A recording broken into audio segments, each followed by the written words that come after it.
Yes, when we talk about the war in Iraq, we can say like that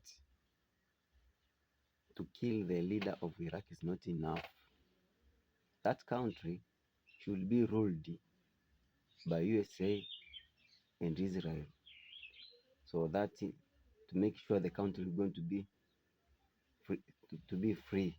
People going to get freedom in Iraq, and Iraq will going to be, I mean Iran. Iran should going to be friendly country, which is going to build in a good foundation. What we want in Iran is freedom of worshiping. If people want to worship Allah, let the people worship him freely, not be forced. If Allah is God, let him be worshiping freely, not forcing people to worship him. And we want freedom of worshiping God through Jesus too. People want to worship God through Jesus should be free, and that want to worship Allah should be free too, and it should be friendly country. We don't want terrorist country.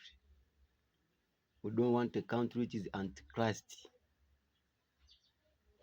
We want country which is friendly with Jesus in this world. So the soldiers of US and Israel should enter there and remain there, because that country, you destroy them, they create again what you is destroying. You see? So if you stay there, they will not do what they was doing before. They will do what the US and the Israel want them to do. So you have to go there and remain there. So that will remove completely that rules of ruling that country which was there.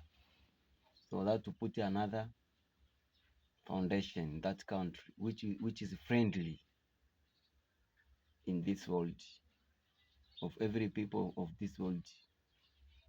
Every people of this world should be happy with Iran, because it is a beautiful country and a good country, and going to be rebuilt and become good country until Christ come, will come to find the country is good. But if you destroy and go, they will restart their things again.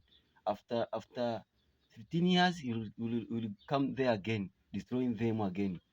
That is not a good job. Good job is to make sure what you want to be there should be there after destroying their power now.